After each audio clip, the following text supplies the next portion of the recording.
All right. So we are doing book club, and we're hitting record just in case we say stuff that we're later like, oh, we should have recorded that, to refer to, maybe even to share to other people in the world. So if this ends up on YouTube, there will be a nice surprise. Huge surprise. Because we might just chat rubbish for the, but it's better to hit record and then later be like, that wasn't worth it, than to not record it. So book club. So this is my friend Catherine, and we have been reading this book. In fact, yeah, you need to hide. There you go. Is that really blurry? Because it sees your eye, so it's zooming in on. It's still a bit blurry, but so this book, Trauma and Recovery by Judith Herman. I asked my supervisor a while back, what's a really good book to read on trauma? And she said Judith Herman, Trauma and Recovery. And I find it hard reading, because I have such, I read it at nighttime, but at nighttime I have such bad physical pain. I normally give up after a few pages. And that was part of the reason why I said, hey, do you want to read this book with me? Because I thought, if you're reading it with me, it's going to help me to persevere. And I find body doubling really, really useful if somebody else is, doing the same thing as me, either at the same time or we've agreed to do it, because we've then got a focus like this meeting now to talk about it. Yeah, and I didn't know what body doubling was. I had to Google it. But now I know what it is, and that's what we're doing. We're body doubling. We are, yeah. So, okay, trauma and recovery, the aftermath of violence from domestic abuse to political terror. It sounds very political, the title, and the first chapter is quite political. And to be honest, Catherine, when I first got the book, I kind of skipped the first chapter. Not because I don't care about it, but I mainly wanted to get to how do people heal from their trauma. So the first chapter is a forgotten history. So you skipped that. I skipped it. And then even the first part of the book, I kind of skipped, and I went straight into, as a therapist, how do you help someone with their trauma? And so it was great to go back to the beginning, read chapter 1. I thought there was a lot in there. Well, I also skipped to a page where there was a bit of conversation. So it was a dialogue between therapist and client, I think, and it was so easy to read. And that is one of so that demonstration for me is how I really learn about theory. And that then made me go, right, I need to go back to the beginning to do this properly rather than just dipping in and out. Right. So I find this a much easier book to read than something like The Body Keeps the Score. Yeah. I find really, really hard going. That book, I just found I felt down the whole time. I don't want to be dunking on the book. Obviously, it's an important bit of work, but I just felt really down the whole time I was reading it. Trauma and Recovery. This is a kind of book that I highlight stuff, and then I realize I've almost highlighted the whole page. Yeah. So I've made some notes in a kind of chronological order of how they come in the chapter. Yeah. Ditto. Okay, cool. So the first thing I noted was the whole thing about, she says that you need political social movements in order for trauma to be taken seriously. I think that was the big takeaway from the whole of that first chapter, was how how what's happening now links back through feminism of the 1970s to the wars in Vietnam, and then the first war with the shell shock, and all the way back to even before Freud. So I suppose first half of the 19th century. Yeah. Yeah. That there were all these movements happening, and they got so far, but the big barrier was then political change. Yeah. Yeah. And it was quite heartbreaking. Because you got the three key events. You got first the late 19th century in France, right? You got the Republican anti-clerical movement. Yeah. And from that, people like Freud and predecessors to Freud said that women had hysteria. And obviously there's a lot of baggage with that term, but for me, the heartbreaking thing was how,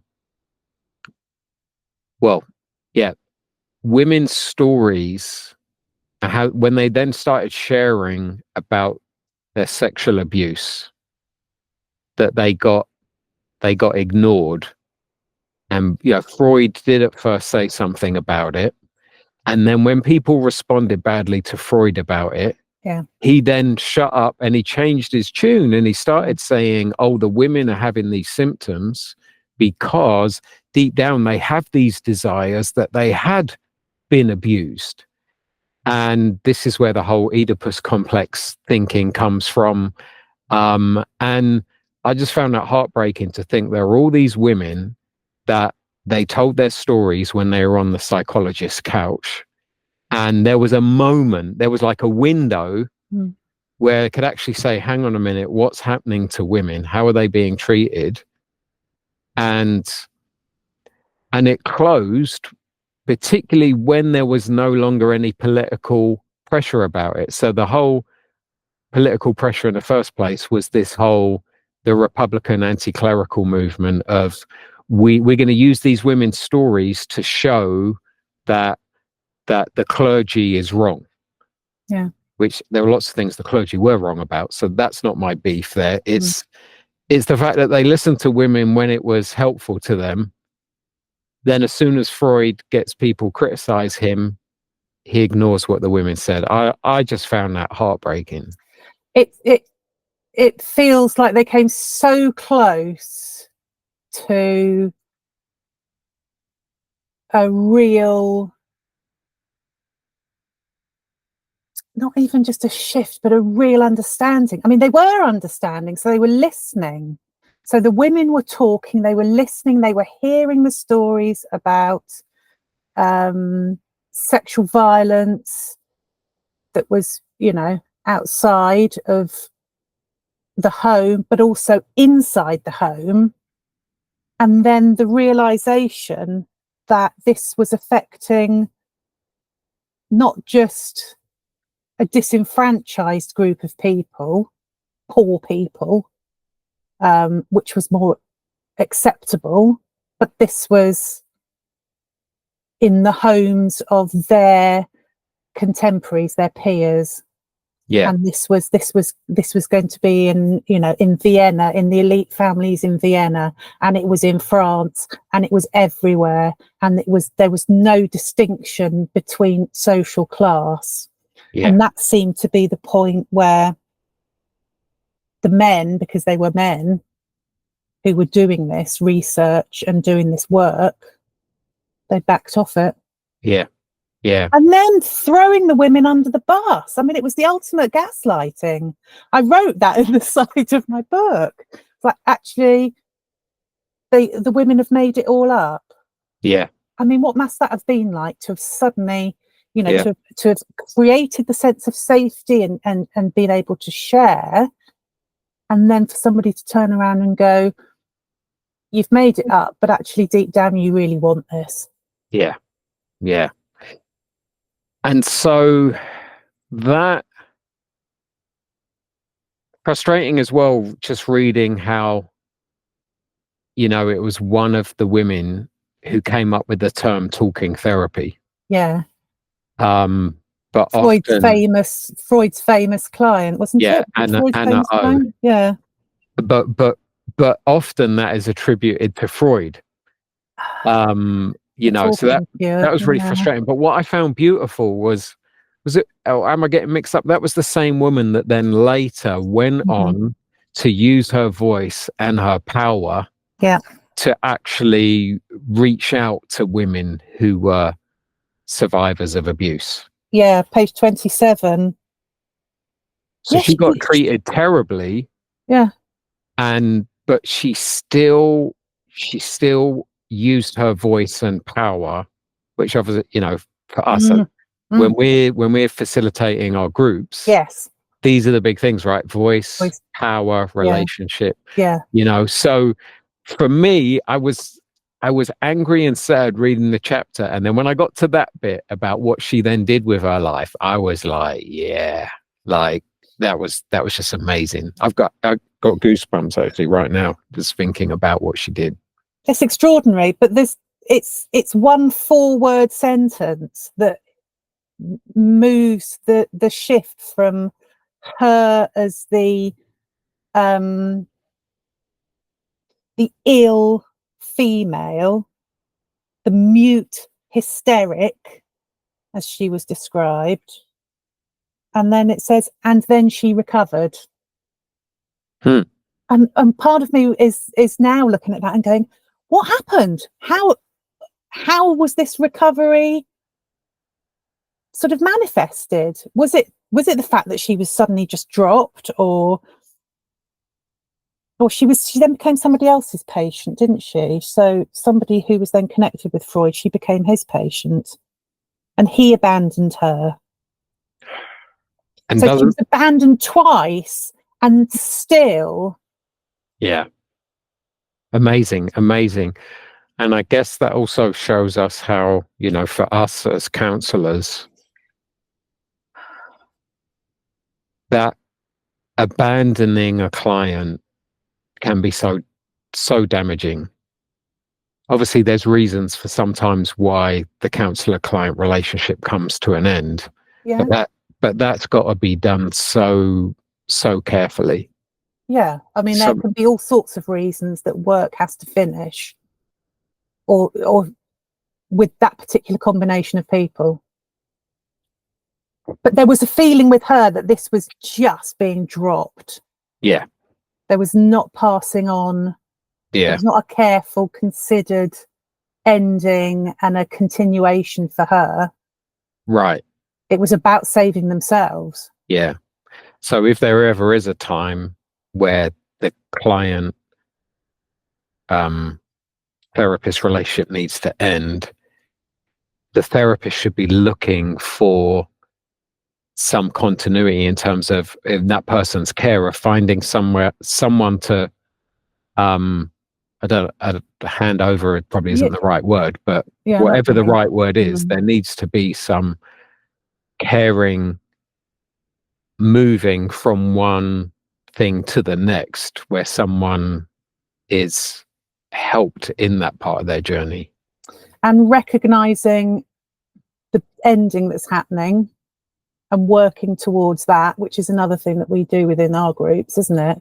That we're really conscious of, we're really conscious of it, because it's not, the groups are not ongoing at the moment as they're structured. So it's not ongoing, never-ending support.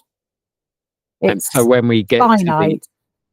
So then as we're getting near the end, we're preparing people for the end, and then we're helping us all to end well, so that it's not a traumatic ending.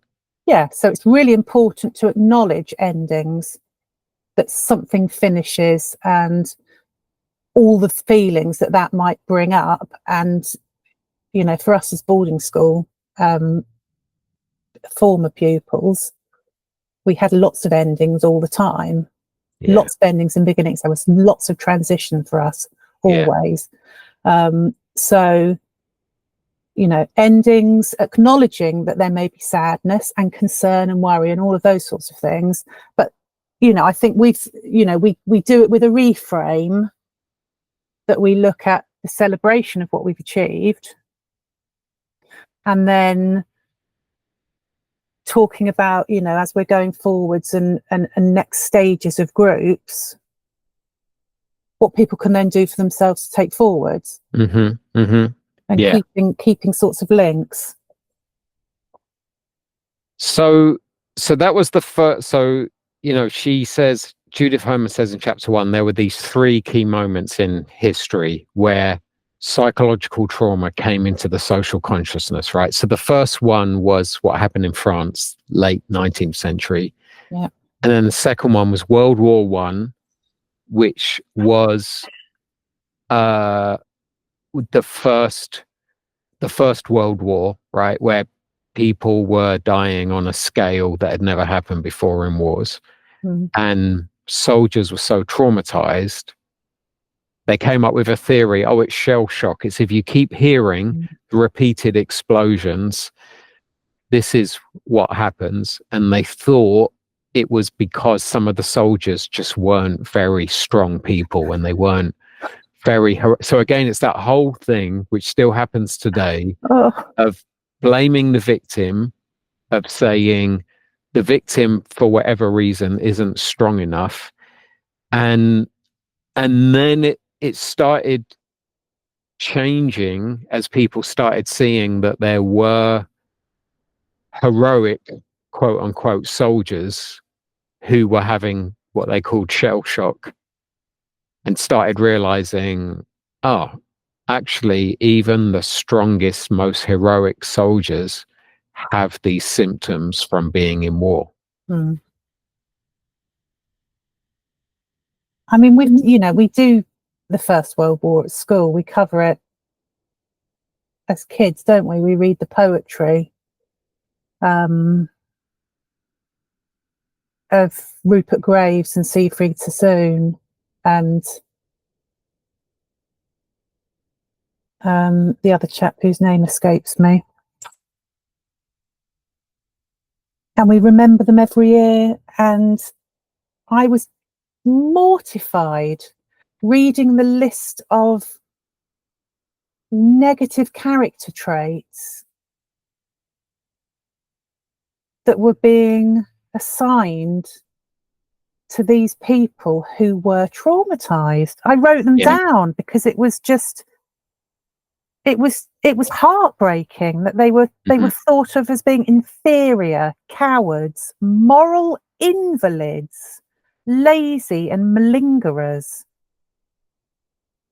Yeah.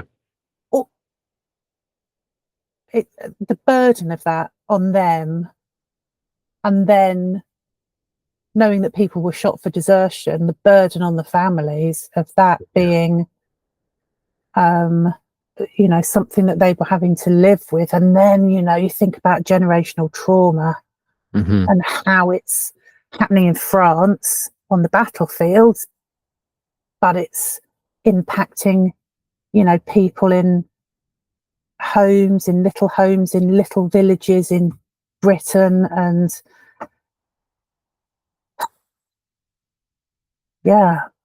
you see how they attributed the shell shock symptoms to the character of the individuals. That's part of my beef with how a lot of people use the term resiliency today, because I feel like a lot of people, they talk about resiliency in a way where they're kind of saying, well, you're resilient, you're one of the good ones, you got abused, but you didn't respond with flashbacks and PTSD, you're resilient. Instead of, which is, for me, it's like how they were with World War I. And it's interesting that the studies they then did during World War I and then World War II, they started seeing that the thing that helped soldiers not have too many symptoms was their relationships. Yes. Do you remember that? Yes. And so we know now that one of the things that builds resiliency is the relationships you have, the support network you have. Yeah. So if someone is abused and they have really bad PTSD symptoms, if someone's to say to them, well, you didn't have resiliency, well, that's actually on the community. It's like, well, if they didn't have resiliency, that means the community wasn't there. The relationships, supportive relationships weren't there. I remember with the soldiers, part of the research was it wasn't just the other men, it was also their leaders. What were their leaders like? So then when you talk about institutions where abuse has happened, someone says, well, they weren't resilient, which is one of the whole sort of boarding school. The whole idea of boarding school is it's preparing the future generation, you know, like the Battle of Waterloo was won on the playing fields of Eton type thing, you know? But it's like, well, hang on a minute. If people are going through these institutions and they're not being resilient, I would say we need to look at the leaders then of these institutions. You know, it's the community and the leaders rather than putting the blame on the victims for not being resilient. It's the easy option, isn't it? That's what comes across through all of this. The easy option is just to say to somebody, you're the problem. Yeah. And that was one of the things in the support group, within one of the first weeks, that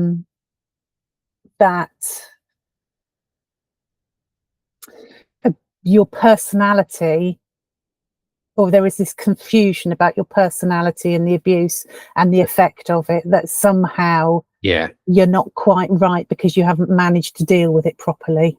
Yeah, so you think that your symptoms are your personality. That's it. Instead of realizing, no, your symptoms aren't your personality. Your symptoms are a sign that something happened to you. Wrong happened. Yeah.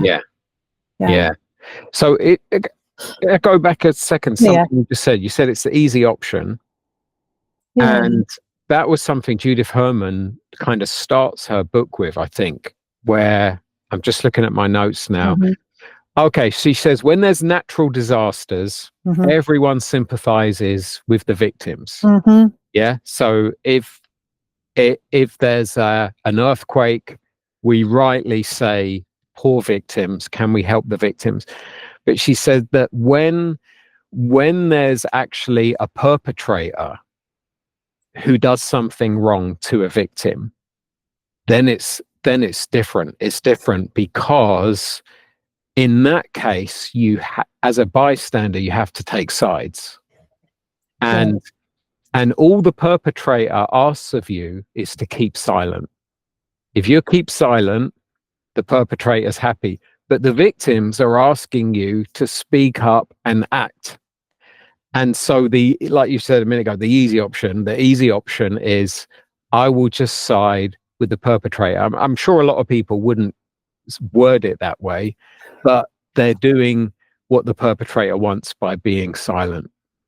Well, and I can't remember who the quote is of, all it takes for evil to manifest or to permeate society is for good men to do nothing. Was that Auschwitz quote, or is that I can't say his name. But yeah, I know the quote. You know what I mean? Yeah, 100%. It's not quite those words, but it's that sort of that idea, isn't it? And on that, it was like the women, the first big movement, she said, with the 19th century and women with so-called hysteria, they weren't listened to.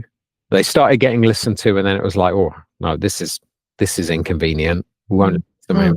And then with soldiers, again, it was like they weren't listened to at first. And Judith makes the point of how soldiers will share how people want to hear what they got to say about war until they say how angry they are about war and how bad war is, and then people don't want to listen to them anymore. It's too inconvenient to hear them. It's far better to keep silent about it. And it kind of reminded me of boarding school, in that where you do get people who say, hey, my experience at boarding school was bad. It didn't work out like the brochure said. A lot of people don't want to hear that. It's and yeah, I find that frustrating as someone who went to boarding school.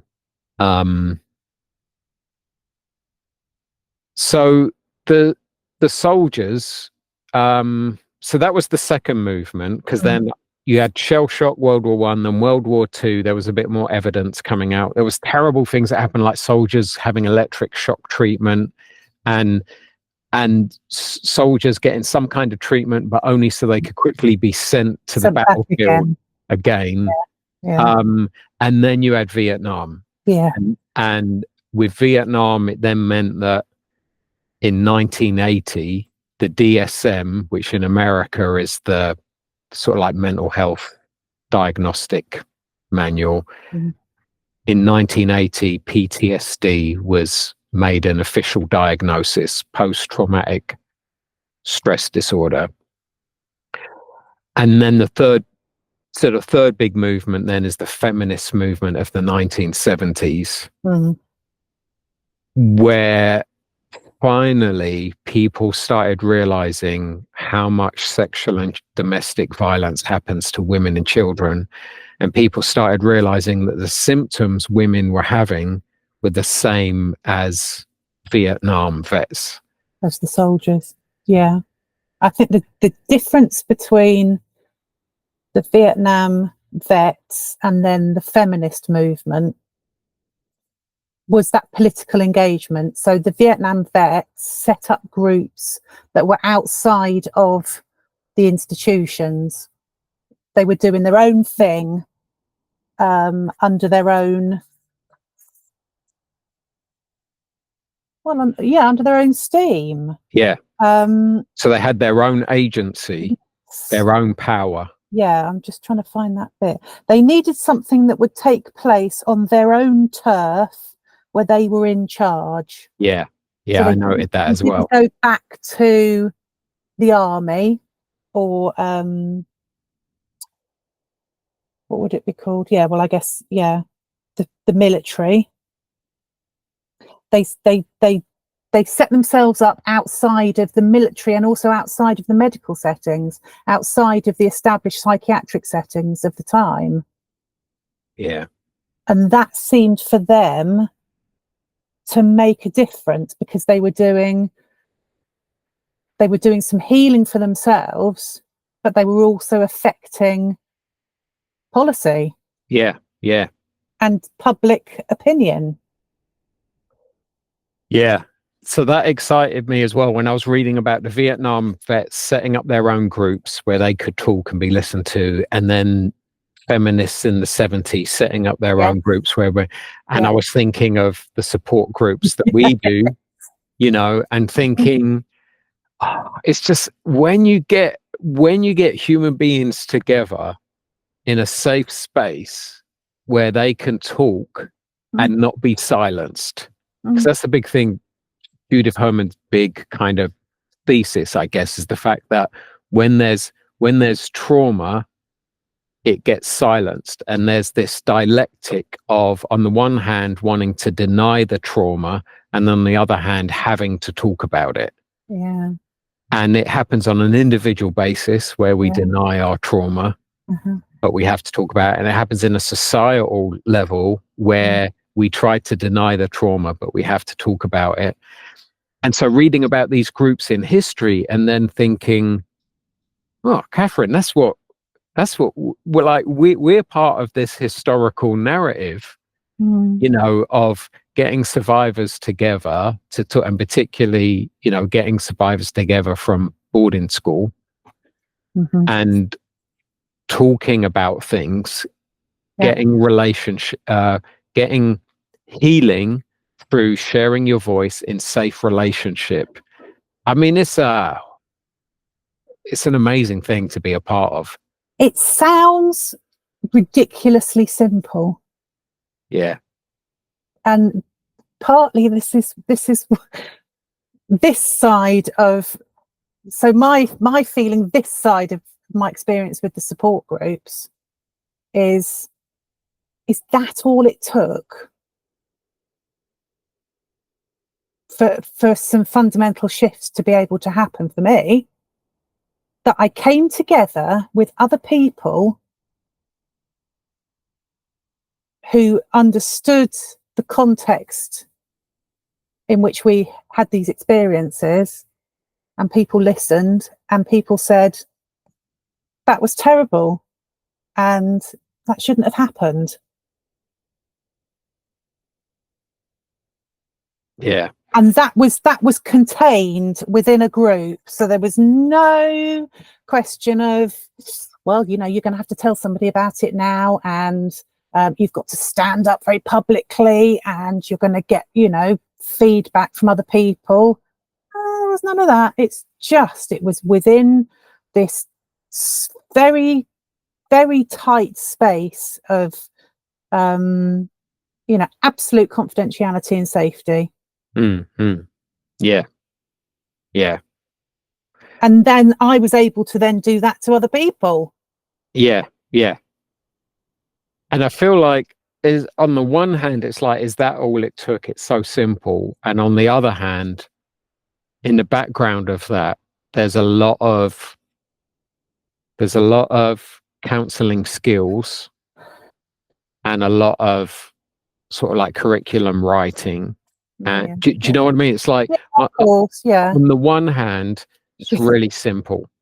You know, having a safe connection with people where you can use your voice and be heard, and have some agency and some power and gain mastery over your story. And on the other hand, one of the reasons why we do our counseling training, on the other hand, there's skills that you learn, and then there's character development to be able to be a safe person and to hold space for other people. So there's a lot under the hood. Yeah, that sounds like I'm completely dissing all the work that goes in behind that, because I hear what you're saying about the right people to speak to. Yeah. And I didn't read it in any way as you minimizing stuff. But I think when you said, is that all it took, or something like that? Is that all it takes? Part of me's like, and that is all our communities, not all, but in some ways it's like that's just what our communities needed to do. Like a lot of the pain that abuse survivors have been through is made worse because their communities don't respond well to them. And I'm thinking about that story of the girl in the village. Yeah.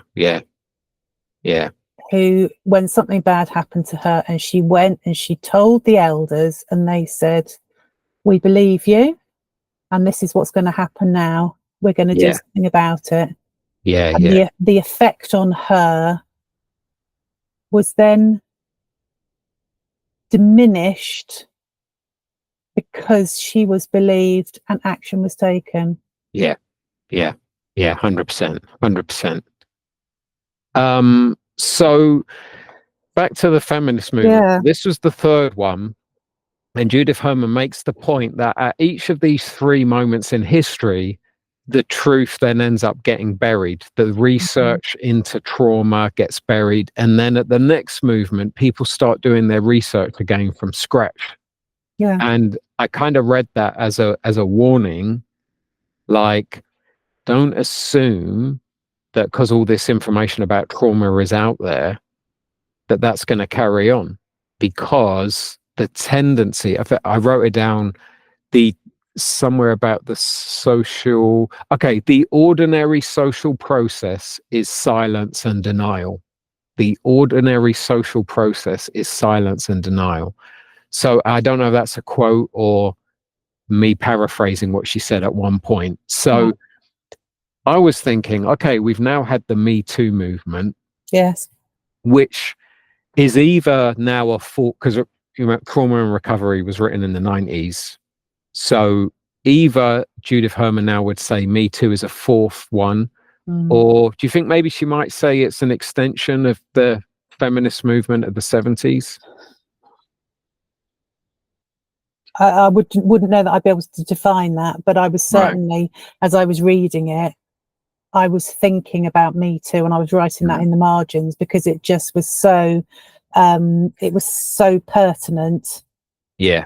To the things that she was writing about in the 1990s. Yeah. So I was thinking, okay, we've had the Me Too movement. When I say had, hopefully it hasn't ended, but because of what we've seen in history before, we shouldn't take it for granted, because it could end up over time. Trauma could be silenced and denied. There's many ways that still is happening. Yeah.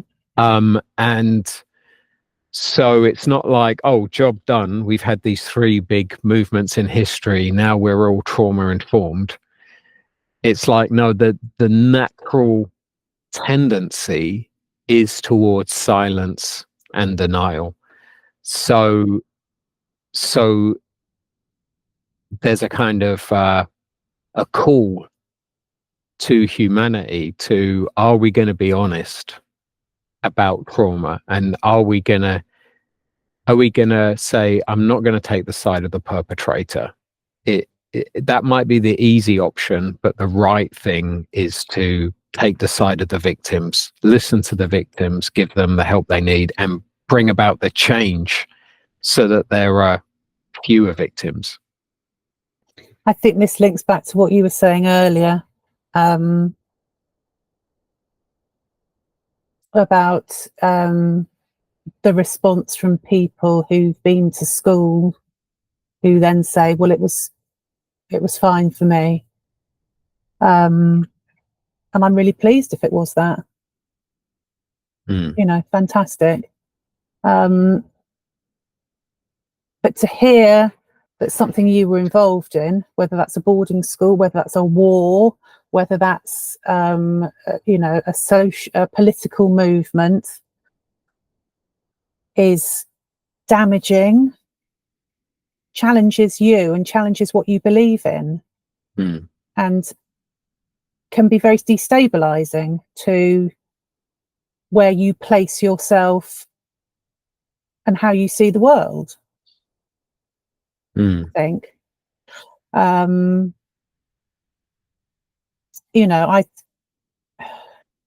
is it difficult to be able to say, I hear that you have had this experience on the one hand, but also my experience was something different, but I can hold both of them together. And I have a friend who does that. Yeah. So, it's,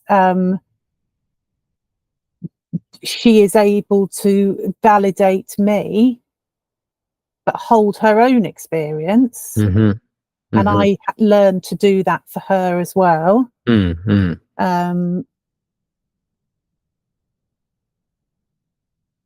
That I get a feeling that to accept trauma as being part of our culture, our society, our structure, requires some really deep shifting and thinking of what we're capable of. Definitely. And that's why I find Judith's point of the ordinary social process is silence and denial such an important challenge to the human race. To actually let people know, hey, do you realize our default position is silence and denial? Like, we have it in the historical record. Yeah. Like, and so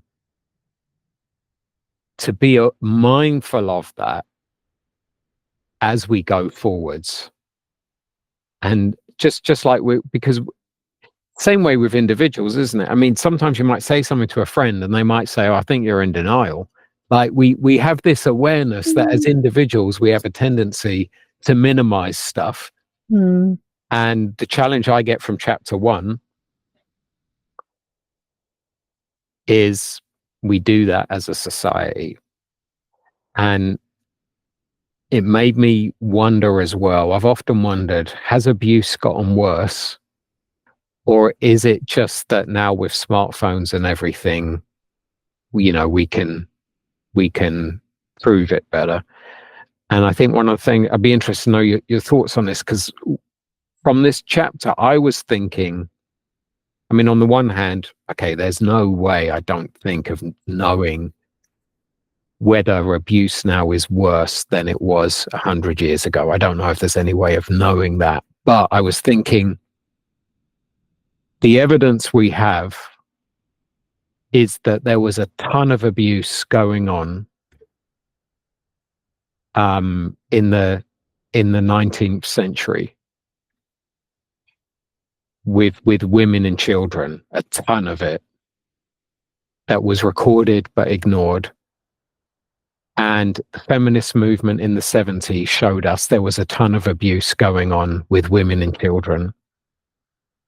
And Me Too movement showed there was a ton of abuse going on. So what I've come away from this chapter is that it might be that there has tragically always been a ton of abuse going on, but because of the default position of silence and denial, it just hasn't been heard. Mm. And, you know, you do wonder now, without smartphones, how much more would be unchecked.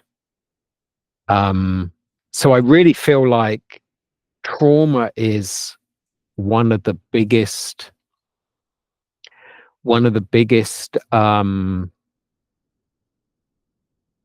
my mentor uses a term, mission field. You know, trauma is the biggest mission field of the 21st century.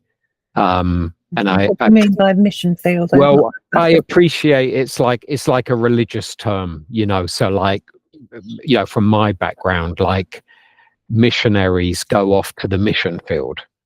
Okay. You know, yeah. And so it's like, what's the biggest area of need in this century?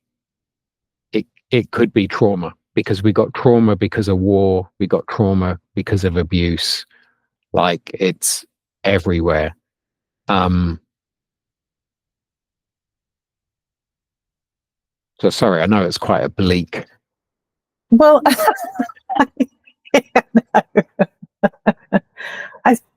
that's a lot of what I feel when we read this stuff, when we look at the research.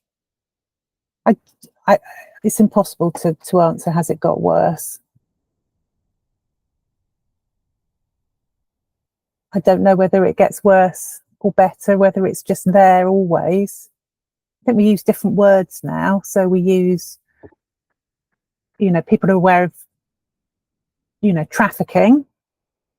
And I would expect people to correlate trauma to people who've been trafficked, that you wouldn't have to explain an underlying trauma experience. What was the question you asked? Has it got worse? Has it got worse? Yeah. I think we may be a little bit more aware of it, but That's it. That's interesting what you just said there, Catherine. I think that's very profound. And the way you said it, I think we might be a little bit more aware of it. I think you are so right. And I think there's some messaging out there, particularly in social media, that, oh, it's all got a bit too much. People are always talking about trauma all the time now, and we've gone too far the other way, which is kind of bizarre thinking. Can you have a pendulum swing from abusing women and children and men as well, you know, to like yes. but the reality is, for a lot of us survivors, it's like, well, yes, society's got a little bit of a better understanding about it. But it still, there's so much more understanding that society needs to have about it. One of the things that, as I was coming to the end of that chapter, and obviously the time frame had shifted on to later 20th century, and I was then making connections to 21st century and the Me Too movement, and I was thinking about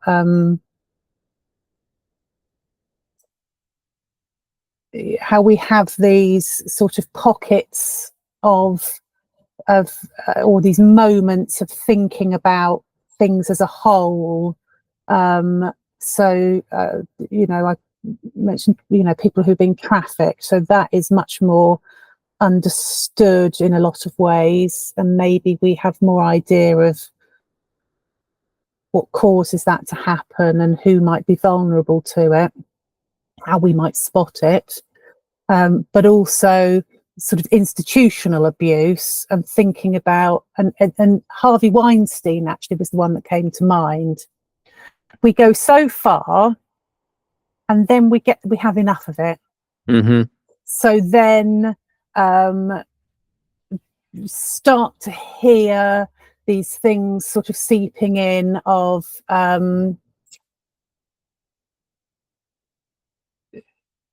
so he wasn't convicted on this particular case, or there was some legal sort of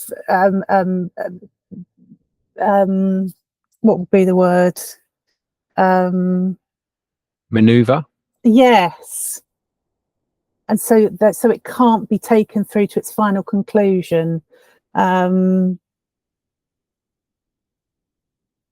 then the commentary starts to shift. The public sort of view starts to go, well, some people are making it up. Some people are doing it for money, and for, to have their 5 minutes in the spotlight, or just to be difficult, or and then it starts to sort of, the wave starts to then recede slightly. Yeah. And I find that really frustrating. Yeah. I find that really frustrating because it's that I think it partly shows a lack of understanding about what is involved in getting something to that as far ahead as being in court. Yeah. Trial, that requires a huge amount of evidence and work and time, and and that doesn't get that far without there being serious backing. Yeah. So I find that a bit frustrating. Yeah. So just another example of the ordinary social process is silence and denial. Yeah, and the system. Yeah. The system being really big and heavy to shift. And for, a few little people, ordinary people, that's going to be a monumental amount of effort. Yeah. To think about it, let alone step into it. Yeah. Yeah.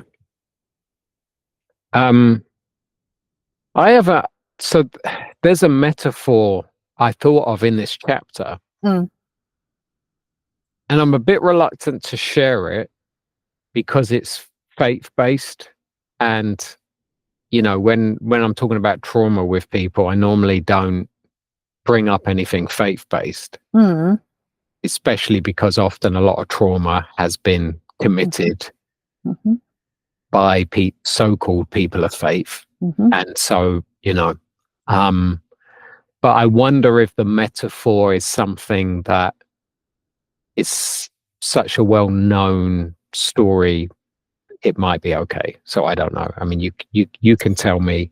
I don't have a problem hearing your faith-based metaphors because I know where that is placed within you.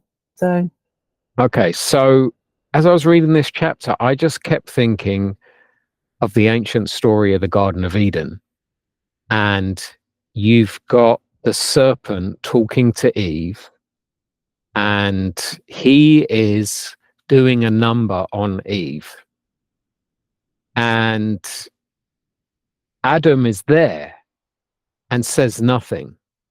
And you have this whole dialogue reported between the serpent and Eve. And you have not a word from Adam, but what it does say at the end is it says, and he was with her. So in other words, the narrator tells the story in a way where at first you're thinking Adam isn't even there. The man isn't there. And the woman, Eve, is on her own with the serpent. And the serpent is deceiving the woman, has really bad plans for the woman, and is harming her with a plan to do a terrible amount of harm. And then you realize the man's been standing there the whole time doing and saying nothing. Like, he should have said something, he should have done something, and he didn't. That kept popping up in my head on every page of chapter 1 in Trauma and Recovery. Gosh. And I just kept thinking, this is what we're seeing throughout history. We're seeing someone say, hey, I'm really hurting. And there's someone else who hears but ignores. And I'm like, oh, that's like the Garden of Eden, you know. And then the challenge for me and for all humanity is, are we going to be like the bloke who just did nothing and said nothing? Or are we going to do something? So that's my little metaphor. Well, that's really interesting. I don't know the Bible in as much depth as you do. Does she speak to the snake when the snake speaks to her? Yeah, and yeah, she does. And some of the things she says back to him are not quite right, because the devil's tricking her and saying, did God really say this? And he kind of rewords what God said. And then Eve says, no, but he said this, and then kind of says it a bit wrong. And Adam, he might have made the same mistakes, but he could have been like, oh no, hang on a minute, I'm pretty sure God said da da da da. Or Adam could have said, why is there a talking serpent here right now, and smashed it on the head. I mean, he should have smashed it on the head and kicked it out of the garden, you know, like he should have done something.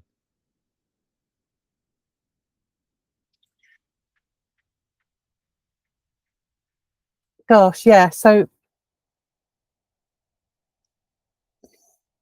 and all of that goes back to what she writes about on the first page about doublethink and George Orwell. Yeah. And I'm just going back to that introduction.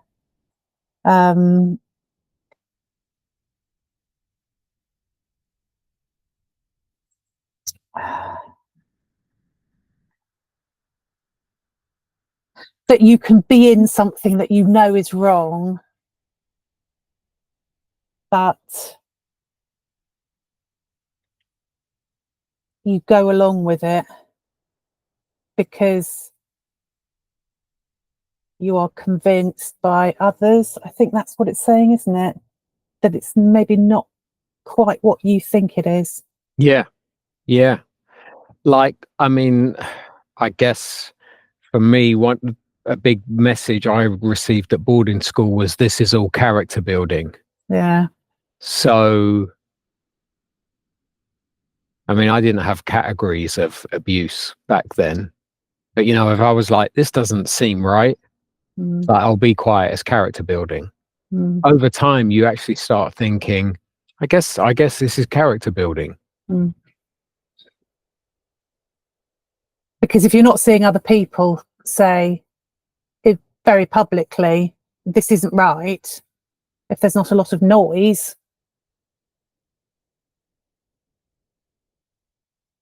then there is that. It's a tacit condoning of what's going on, and that doesn't apply to the children. That applies to the adults. Yeah.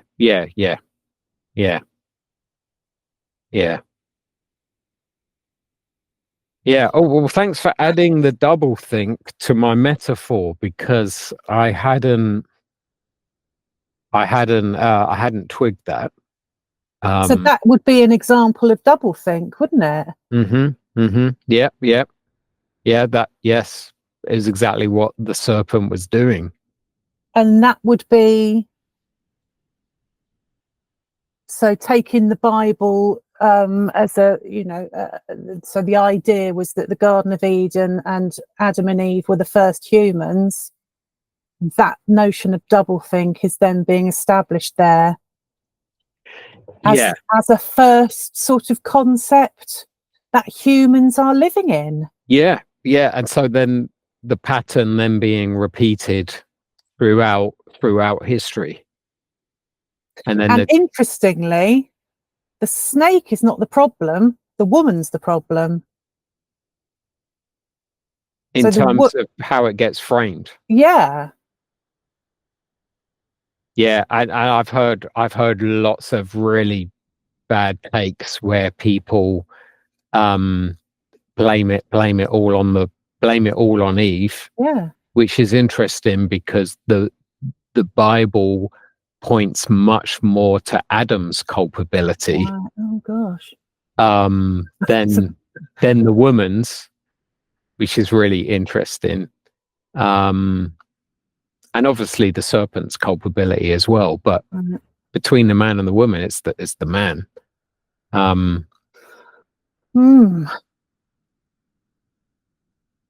So, in the interest of time, are there any thoughts on chapter 1 that you haven't shared yet?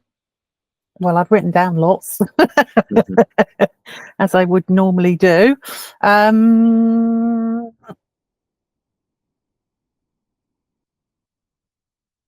There's lots of words that come up that feel really really important for the stuff we do within our groups. So consciousness raising, and I know we don't have a political element to what we do, and we're not doing, we're not there for social change. We're there for individual support. But yeah, so raising consciousness. And there was a quote, and I need to look at it again, but it was somebody, and they were talking about the soldiers. Our anger was old, and they used the word atavistic. And it's a very short sentence, and it felt very powerful. And very deep, profound. So I don't remember. I remember that our anger is old, but I don't remember atavistic. Yeah. I don't know what atavistic means. So I'm just looking it up here to get a quote, and it says relating to or characterized by reversion to something ancient or ancestral. It's page 39, actually. I've written down the page. It was in a quote about the Vietnam rap groups, as they were called. So there's a really profound, a really deep anger in there that they were feeling about society and civilization continually using these men, these lower, massive groups of men. And I guess you can think about all those young boys that were sent out in the First War. that has always been the case. It's always been the masses. Mm-hmm. Cannon fodder is a phrase, isn't it? Mm.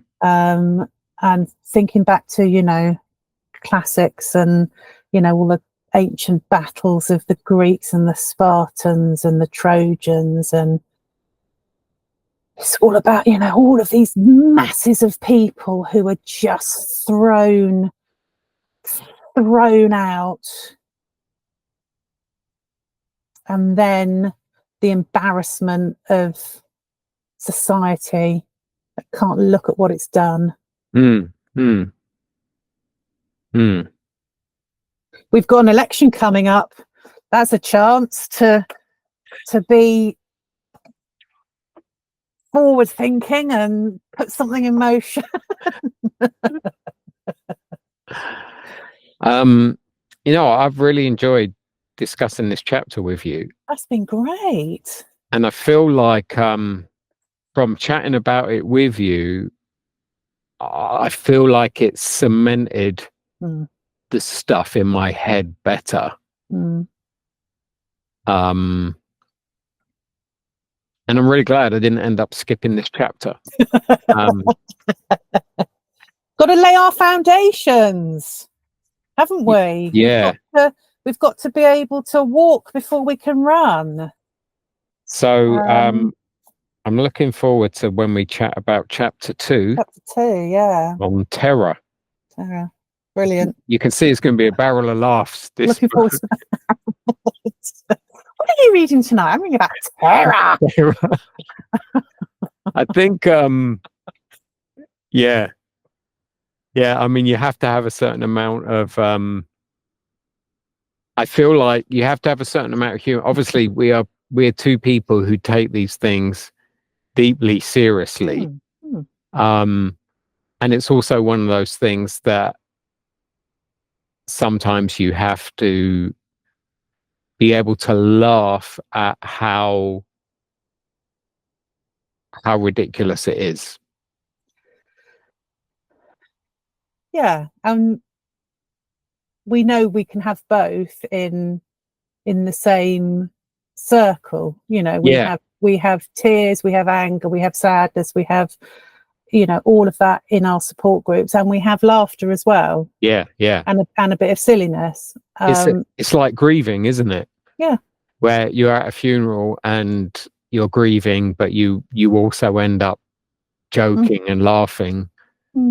All the feelings come, and it's one of the ways we deal with these difficult things. We're multifaceted. We have all of those bits within us, don't we? And also, you and I know that we can, fence this stuff off and step outside, and we need to, create the space for the other things to come in. Yeah. Containment.